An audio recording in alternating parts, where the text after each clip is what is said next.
कैसे हैं आप लोग। बर्नवाल क्लासेस की ऑनलाइन क्लासेस में आपका स्वागत है।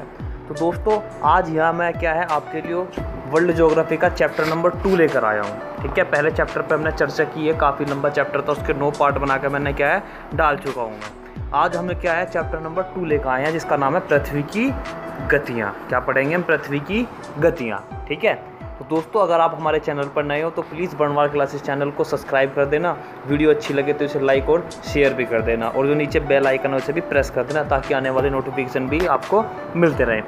तो दोस्तों यहाँ बस आपको करना क्या है, बस रेगुलरिटी वीडियो के साथ बने रहना है। आपका यहाँ ज्योग्राफी का क्या है पूरा सिलेबस आपको मिल जाएगा। यूपीएससी तक के एग्ज़ाम के लिए आपको यहाँ कोई दिक्कत नहीं होगी प्री के लिए। ठीक है, तो यूपीएससी यूपीपीसीएस जितने भी एग्ज़ाम होंगे, एसएससी रेलवे, उसमें आपको कहीं भी कोई दिक्कत नहीं होने की। यहाँ से क्या है आप मेरे प्रीवियस ईयर के अपने जो एसएससी वगैरह के हैं, रेलवे के हैं, एनटीपीसी के हैं, कोई भी क्या है प्रीवियस ईयर के क्वेश्चन पेपर उठा कर देख लेना आप, उससे क्वेश्चन मिला लेना कि कितने क्वेश्चन इससे आए हुए हैं। तो दोस्तों चलो क्या है मैं शुरू करता हूँ चैप्टर पृथ्वी की गतियाँ। ठीक है, तो इस चैप्टर में हम चर्चा करेंगे तो पृथ्वी की गतियाँ, जो पृथ्वी किस कैसे गतियाँ करती है उस गति के बारे में पढ़ेंगे। Motion of earth. ठीक है, इसके बारे में चर्चा करेंगे। चलो चलते हैं आगे इसके उस पर। देखो 2 तरह की पृथ्वी की गतियाँ दे रखी है इन्होंने। कौन कौन सी पृथ्वी की गतियाँ? एक तो घूर्णन या दैनिक गति। कौन कौन सी है? घूर्णन या दैनिक गति। ठीक है, पहली गति तो ये है। दूसरी जो गति है वो है परिक्रमण अथवा वार्षिक गति। कौन सी? परिक्रमण या वार्षिक गति। ठीक है, अब ये मैं आपको पहले भी समझा चुका हूँ कि घूर्णन गति कैसी होती है, परिक्रमण कैसी होती है। देखो एक लट्टू होता है, क्या होता है? लट्टू।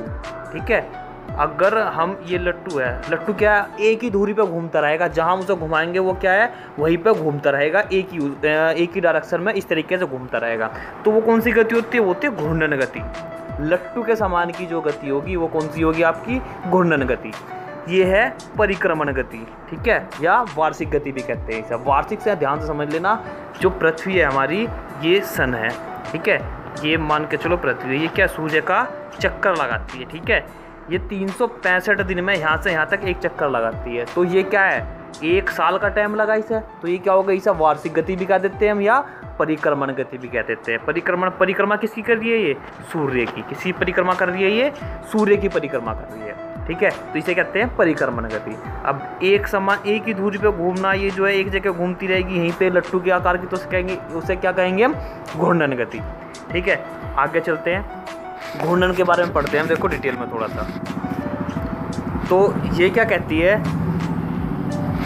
पृथ्वी सदैव अपने अक्ष पर पश्चिम से पूर्व की दिशा में लट्टू की तरह घूमती रहती है। कैसे घूमती है वो? लट्टू की दिशा में घूमती रहती है। ठीक है, इस गति के कारण ही दिन व रात होते हैं। क्या होते हैं? दिन व रात होते हैं। कौन सी गति के कारण? तुम्हारी घूर्णन गति के कारण। कितनी बार क्वेश्चन पूछा जा चुका है कि किस गति के कारण दिन व रात होते हैं? किसके कारण होते हैं? घूर्णन के कारण। ठीक है, तो अगर पृथ्वी घूर्णन करना अपनी धुरी पे घूमना बंद कर दे तो क्या है, दिन रात होनी बंद हो जाएगी। क्या है, मौसम एक सा रहेगा, वो जो तुम्हारा टाइम है वो एक ही रहेगा। ठीक है, इसे दैनिक गति भी कहते हैं। पृथ्वी का अक्ष भूमध्य तल के लंबवत रहता है। पृथ्वी का जो अक्ष है वो क्या रहता है? भूमध्य रेखा तल के लंबवत होता है। ठीक है, तो तथा पृथ्वी के केंद्र से होकर गुजरता है। पृथ्वी के केंद्र से होकर गुजरता है। देखो है क्या, ये आपकी अर्थ है। क्या है? अर्थ मान के चलो ये। ठीक है, ये होती है बीच में, बिल्कुल बीच में भूमध्य रेखा। कौन सी होती है ये? भूमध्य रेखा। ठीक है, तो ये पृथ्वी देखो ये खिंची हुई नहीं है, ये हमने खींच रखी है। ठीक है, तो ये ऊपर की कौन सी है? ये ऊपर की है कर्क रेखा। ये नीचे की कौन सी है? मकर रेखा। कौन सी है? मकर रेखा। हमारा जो इंडिया है वो कहाँ है? यहाँ पर है। ठीक है, हमारा इंडिया कहाँ है? यहाँ पर। मकर रेखा भारत के बिल्कुल बीच में से होकर गुजर रही है। ठीक है, तो सूरज जो है, ये सूरज क्या है? यहाँ पड़ता है लंबवत, यहाँ भी लंबवत पड़ता है, यहाँ भी लंबवत पड़ता है। कब? वो दिनों के हिसाब से पड़ता है, क्योंकि ये क्या है, पृथ्वी घूमती है, तो सूर्य क्या है, कभी यहाँ आता है, कभी यहाँ आता है ऊपर, कभी यहाँ आता है, फिर यहाँ ऐसे वापस जाता है, यहाँ आता है। तो इस तरीके से क्या है, पृथ्वी घूर्णन करती है, हमें लगता है सूरज इधर उधर जा रहा है। ठीक, तो इसी कारण क्या है, तुम्हारा जो ऋतु है वे परिवर्तन होती है, ठीक है, वो परिक्रमा में पढ़ेंगे, ठीक है। घूर्णन में क्या होगा, पृथ्वी ऐसे घूमेगी, पृथ्वी है ऐसे एक ही उस पर लट्टू के समान एक ही जगह घूमती चली जाएगी, ठीक है। और जब ये एक साथ घूमती चली जाएगी तो इससे क्या होंगे, आपके दिन परिवर्तन, आपके क्या होंगे, दिन और रात परिवर्तन होंगे, क्या होंगे, दिन और रात परिवर्तन होंगे, ठीक है। इसके एक घूर्णन की अवधि लगभग 24 घंटे, कितनी होती है, लगभग 24 घंटे, 24 घंटे या 23 घंटे 56 मिनट 4.09 सेकंड के समथिंग होता है, ठीक है। यह अवधि एक दिन का निर्माण करती है। एक दिन में कितने होते हैं, 23 घंटे 56 मिनट 4.09 सेकंड, ठीक है। इससे क्या होता है, एक दिन का निर्माण होता है, ठीक। आगे चलते हैं, आगे क्या कह रहा है, पृथ्वी के घूर्णन की यह गति भूमध्य रेखा पर 0.46 किलोमीटर पर सेकंड, भूमध्य रेखा पर कितनी होती है, 0.46 किलोमीटर पर सेकंड होती है, या 0.5 किलोमीटर सेकंड होती है।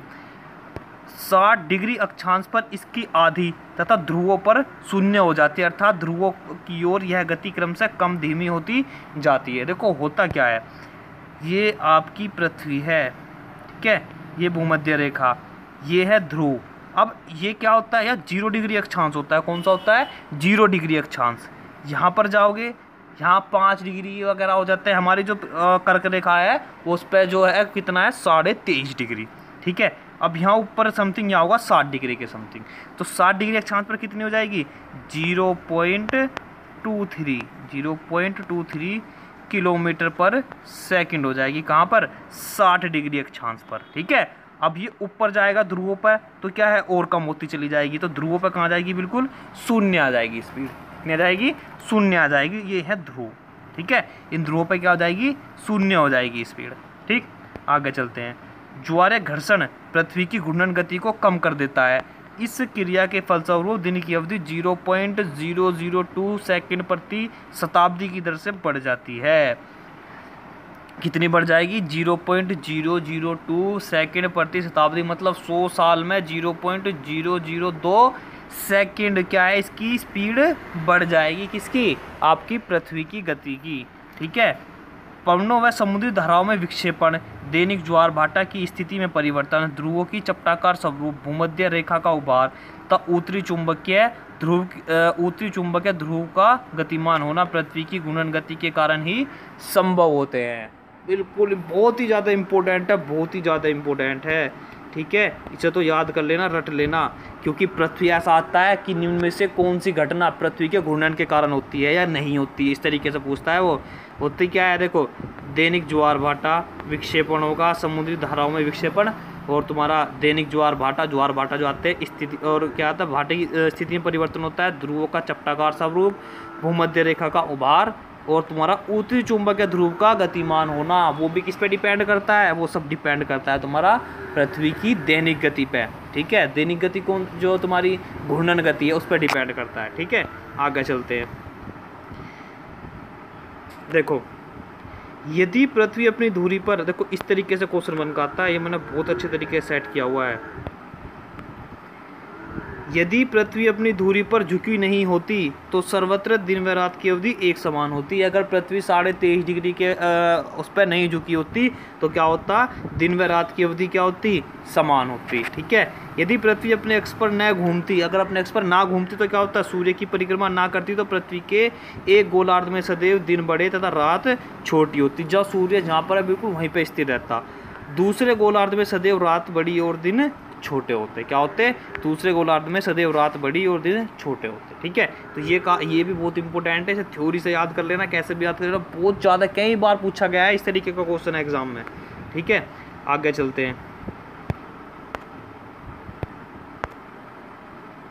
देखो आगे परिक्रमण अथवा वार्षिक गति, ठीक है। पृथ्वी अपने अक्ष पर घूमने के साथ साथ सूर्य के चारों ओर अंडाकार मार्ग में 365 दिन तथा 6 घंटे में एक परिक्रमा पूरी करती है। तो कितने में करती है, 365, एक साल का टाइम दे रखा है, एक साल में 6 घंटे तथा 6 घंटे 365 दिन और 6 घंटे परिक्रमा पूरी करती है। पृथ्वी के इस अंडाकार मार्ग को भूकक्षा कहते हैं। क्या कहते हैं, भूकक्षा। जो भी सन है और जो पृथ्वी है ऐसे ही चक्कर लगाएगी, तो इसकी चक्कर लगाने की जो ये है इसे क्या कहेंगे हम, भूकक्षा अर्थ ऑर्बिट, जहाँ ये चक्कर लगा रही है। पृथ्वी की इस गति को क्या कहते हैं?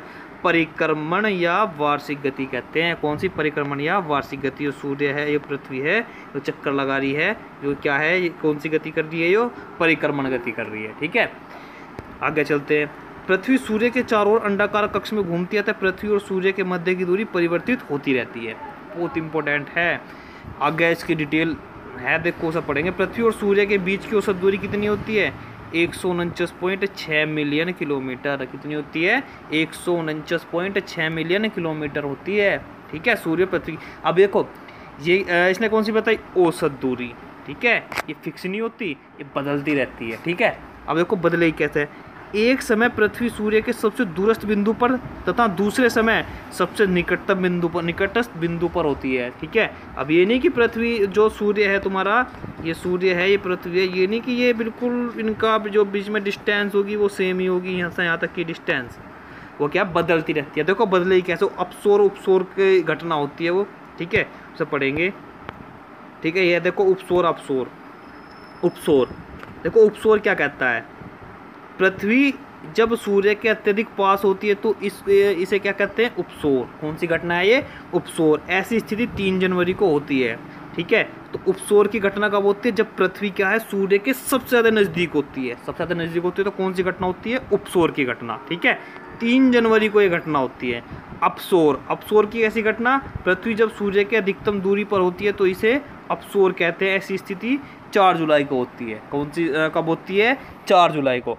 अब देखो यहाँ बहुत ही समझने वाली बात है, दिमाग में क्वेश्चन एकदम आ जाएगा, एकदम कन्फ्यूजन बैठेगा दिमाग में अगर कोई किसी ने बिल्कुल समझ के पढ़ा है। देखो क्या है कन्फ्यूजन इसमें।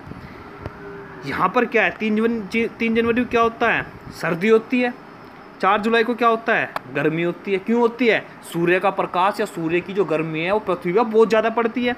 अब यहाँ पृथ्वी जब सूर्य के अधिकतम पास होती है, जब पृथ्वी क्या है, सूर्य के पास होगी तो क्या होनी चाहिए? गर्मी होनी चाहिए। हो क्या रहा है? सर्दी। अब अपसोर में देख लो ऐसी, इसमें क्या होता है? 4 जुलाई को क्या होती है? अधिकतम दूरी पर होती है। जब अधिकतम दूरी पर होगी तो क्या होना चाहिए? सर्दी होनी चाहिए। तो हो क्या रही है? गर्मी। 4 जुलाई को तो बहुत गर्मी रहती है। तो होता क्या है, देखो आपने एक वो देखा होगा, क्या कहते हैं उसे, जो लेंस होता है, वो लेंस होता है जिसमें क्या है, छोटी चीज़ हमें बड़ी दिखती है, उसे क्या कहते हैं? उत्तल लेंस होता है वो। ठीक है, अब उसके देखो एग्जाम्पल से समझते हैं, बहुत अच्छे तरीके से समझ में आएगा। अब हमने क्या है, एक कागज़ लिया है, कोई भी अखबार वाला कागज़ ले लो आप। ठीक है, बचपन में बहुत प्रयोग करे होंगे बच्चों ने, हमने भी किए हैं, हमें पता है। अब हम क्या करते हैं, उसमें से सूर्य का प्रकाश को निकालते हैं। सूर्य का प्रकाश अब इस कागज़ पे पड़ता है। ठीक है, अगर हम क्या करते हैं, इसे बहुत ज़्यादा दूर रखते हैं। क्या करते हैं? इसे बहुत ज़्यादा दूर रखते हैं। ठीक है, तो वो क्या करता है? इसे जलाना शुरू कर देता है। क्या है? इसकी एक बिल्कुल हल्की सी चमक पड़ती है तो वो कागज़ को वहाँ से जलाना शुरू कर देता है। कब? जब वो क्या है, बहुत ज़्यादा दूरी पर होता है। जब दूरी पर होता है तो क्या होता है?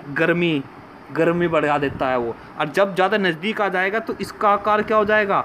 बड़ा हो जाएगा। तो वो इसे गर्म करने में या इसे जलाने में अखबार को बहुत ही ज़्यादा समय लेगा। ठीक है, अब टॉर्च को देख लो आप, टॉर्च की एक लाइट मारोगे तो वो दूर से क्या है, एक लाइन दिखेगी आपको। ठीक है, अब जब उसे आप क्या है, उसे जितनी भी धोरे ले जाओगे तो क्या हो जाएगा, उसका एरिया बढ़ता चला जाएगा। तो जब एरिया बढ़ता चला जाएगा तो होता क्या है, उसमें क्या है, जब एरिया बढ़ना शुरू हो जाएगा, वो बिल्कुल पास में नज़दीक आने शुरू हो जाएगी, तो उस टाइम क्या हो जाएगी, तुम्हारी सर्दी होगी। ठीक है, तो ये इस तरीके से अपसोर उपसोरी घटना होती है। इसमें कन्फ्यूज मत होना, ज़्यादातर बच्चे गलत कर देते हैं कि पृथ्वी जब ज़्यादा नज़दीक होगी तो क्या हो जाएगा, बच्चे सोचते हैं जब ज़्यादा नज़दीक होगी तो क्या हो जाएगा, तो गर्मी होनी चाहिए, लेकिन ये उल्टा हो रहा है। ठीक है, ये बहुत समझने वाली वो चीज़ है। ठीक, आगे चलते हैं। देखो ये चार्ट बनाया है, ठीक है, सूर्य ये रहा, तो निकटतम दूरी, ठीक है, यहाँ है अधिकतम दूरी। जब अधिकतम दूरी होगी तो कौन सी होगी, अपसोर की घटना। और जब ज़्यादा क्या है, निकटतम की दूरी होगी तो कौन सी होगी, उपसोर की घटना होगी। ठीक है, तो ये चीज़ बिल्कुल ध्यान रखने वाली चीज़ है, ये याद कर लेना कैसे भी, क्योंकि ये ऐसा चक्कर लगा रही है ये रही। ठीक है, इसका ऑर्बिट है पृथ्वी का। ठीक, आगे चलते हैं। देखो इसमें बिल्कुल बहुत अच्छे तरीके से दे रखा, बहुत ही अच्छे तरीके से। उपसौर के समय पृथ्वी और सूर्य के मध्य की औसत दूरी कितनी होती है? 147 मिलियन किलोमीटर। कितनी होती है? 147 मिलियन किलोमीटर। तथा अपसौर के समय उसकी दूरी कितनी होती है? 152 मिलियन किलोमीटर। कितनी होती है? 152 मिलियन किलोमीटर होती है। कब होती है? अपसौर के टाइम पे। ठीक है, बहुत इंपॉर्टेंट चीज़ है। अब पृथ्वी और सूर्य के जो बीच की दूरी है वो क्या है? प्रॉपर सेम नहीं है, वो बदलती रहती है। किस पे डिपेंड करता है? वो अपसौर या उपसौर पे, जब ज़्यादा नज़दीक होती है, जब ज़्यादा दूर होती है। ठीक है, इस पे डिपेंड करता है। ठीक, आगे चलते हैं। देखो, अपसौर और उपसौर के समय पृथ्वी एवं सूर्य के मध्य की दूरी भिन्न भिन्न होती है। इसका प्रभाव ऋतु परिवर्तन में नहीं पाया जाता है। ठीक है, ध्यान रखना, ये IAS में पूछा था, कूट बना के क्वेश्चन पूछता है कि उपसौर और अपसौर का प्रभाव क्या ऋतु परिवर्तन पे पड़ता है, ऐसा कूट बना देगा एक। ठीक है, तो उसमें क्या है, ये इस पर इसका अपसौर अपसौर का ऋतु परिवर्तन से कोई मतलब नहीं है, इसका ध्यान रखना। परंतु पृथ्वी द्वारा प्राप्त सूर्यताप पर इसका प्रभाव पड़ता है। परंतु पृथ्वी द्वारा प्राप्त सूर्यताप मतलब पृथ्वी से जो सूर्य से आने वाली हमारी क्या है, सूर्य की तपन है, उस पर प्रभाव पड़ता है। जो हमारी पृथ्वी का जो तापमान है वो थोड़ा सा बढ़ जाता है। ठीक है, अपसौर की दिशा में उत्तरी गोलार्ध, अपसौर की दिशा में उत्तरी गोलार्ध सूर्य की ओर होता है। ठीक है, अपसौर में क्या होगा? सूर्य क्या होगा? ज़्यादा है, दूर होगा। ध्यान रखना, जो उत्तरी गोलार्ध, हम कौन से गोलार्ध में बैठे हैं? हम उत्तरी गोलार्ध में बैठे हैं। जो इंडिया है वो कौन से गोलार्ध में है? उत्तरी गोलार्ध में है। ठीक है, अपसौर की दिशा में उत्तरी गोलार्ध सूर्य की ओर होता है और इस दशा में चूंकि दूरी अधिक होती है, इसलिए उत्तरी गोलार्ध में पड़ने वाली गर्मी थोड़ी कम हो जाती है। क्या हो जाती है? थोड़ी कम हो जाती है। उपसौर की दिशा में कम दूरी के कारण दक्षिणी गोलार्ध में गर्मी थोड़ी बढ़ जाती है। ठीक है, अभी आपने हाल ही में कुछ महीनों पहले एक घटना पड़ी होगी, ऑस्ट्रेलिया के जंगल में आग लग गई थी। ठीक है, तो ऑस्ट्रेलिया कौन से गोलार्ध में? दक्षिणी गोलार्ध में। तो अब उपसौर की दिशा में कम दूरी के कारण दक्षिणी गोलार्ध में गर्मी थोड़ी बढ़ जाती है। जब वहाँ देखो उपसौर उत्तरी गोलार्ध की अपेक्षा दक्षिणी गोलार्ध में गर्मी ज़्यादा पड़ती है, तो इसलिए क्या है, वहाँ पे जंगलों में क्या है, आग लग गई थी। ऐसी घटना वहाँ देखने को मिल जाती है। ठीक है, ऑस्ट्रेलिया में ज़्यादा गर्मी पड़ती है, जो तुम्हारा, क्योंकि वो कहाँ है? दक्षिणी गोलार्ध में। तो ध्यान रखना, उत्तरी गोलार्ध की अपेक्षा दक्षिणी गोलार्ध में क्या है? गर्मी ज़्यादा पड़ती है। ठीक, आगे चलते हैं। दिन रात का छोटा व बड़ा होना बहुत इंपॉर्टेंट है। देखो, दिन रात का छोटा व बड़ा होना। विषुवतीय भाग को छोड़कर विश्व के अन्य सभी भागों में विभिन्न ऋतुओं में दिन रात की अवधि में अंतर पाया जाता है। क्या पाया जाता है? अंतर पाया जाता है विषुवत भाग को छोड़कर। मतलब क्या है? ये जो तुम्हारी पृथ्वी है, ये ठीक है, ये विषुवत रेखा है। यहाँ पर क्या है? सदैव दिन रात की अवधि में क्या विषुवत रेखा पर सदैव दिन रात की अवधि बराबर होती है। यहाँ क्या है? जब सूरज क्या है, यहाँ पर 90 डिग्री का एंगल बनाता है। ठीक है, यहाँ क्या है? सूर्य 90 डिग्री एंगल बनाता है, 2 बार 90 डिग्री का एंगल बनाएगा यहाँ पे सूरज। ठीक है, तो यहाँ क्या होता है? सदैव दिन रात की अवधि क्या होती है? बराबर होती है। कैसी होती है? बराबर होती है। ठीक, क्योंकि इसे प्रकाश वृत्त सदैव 2 बराबर भागों में बांटता है, अतः विषुवत रेखा का आधा भाग प्रत्येक स्थिति में सूर्य का प्रकाश प्राप्त करता है। अब होता क्या है, देखो इसे मैं आपको समझाता हूँ अच्छे से डिटेल में। ठीक है, बस ध्यान से समझना बिल्कुल। ये आपकी क्या है? पृथ्वी है। ठीक, ये क्या है? ये और ये। ठीक, तो यहाँ पर क्या होगा? ये आपका सूरज है। ठीक, यहाँ से चलना शुरू करता है सूरज। कहाँ से? कहाँ से? यहाँ से चलना शुरू करता है। यहाँ से पहले यहाँ जाएगा। ठीक है, यहाँ होता है 21 जून में सूरज। कौन सा? 21 जून में। कौन सी रेखा है ये? कर्क रेखा। कौन सा गोलार्ध है? उत्तरी गोलार्ध। तो उत्तरी गोलार्ध में होता क्या है? उत्तरी गोलार्ध में 21 जून के दिन सबसे बड़ा दिन होता है। कौन सा? सबसे बड़ा दिन 21 जून में। उसके बाद में क्या है? ये फिर दोबारा यहीं पर आता है सूरज। ठीक है, एक बार यहाँ आया, एक बार यहाँ आया, फिर कहाँ पहुँच गया? यहाँ पहुँच गया। कब? 22 दिसंबर में पहुँच गया। 22 दिसंबर में 22 दिसंबर में कहाँ पहुँच जाएगा? ये मकर रेखा पर। मकर रेखा पर 90 डिग्री का एंगल बनाएगा और वहाँ क्या है? गर्मी बढ़ जाएगी। ठीक है, तो 2 बार यहाँ जाता है ये, और एक बार कहाँ है? मकर रेखा पर और कर्क रेखा पर पड़ता है। ठीक है, तो गर्मी कहाँ है? यहाँ ज़्यादा हो। ठीक है, आया समझ में अच्छे से? और अच्छे से भी बताऊंगा, थोड़ा सा इसमें आगे बढ़ेंगे थोड़ा सा और चैप्टर में, वहाँ और अच्छे तरीके से डिटेल में समझ पाएगा। तो देखो यहाँ तक मैंने अभी तो इतना बनाया, इसका पार्ट 1 है सेकंड चैप्टर का, ठीक है। और अच्छे से समझाऊंगा, एक एक चीज़ क्लियर कर दूंगा। एग्जाम में आने वाला जीएस का एक भी क्वेश्चन जो वर्ल्ड ज्योग्राफी से आएगा वो आपका एक भी नहीं छूटेगा अगर वीडियो को क्या आपको लास्ट तक देखना पड़ेगा, अच्छे तरीके से समझ के चलना पड़ेगा, ठीक है।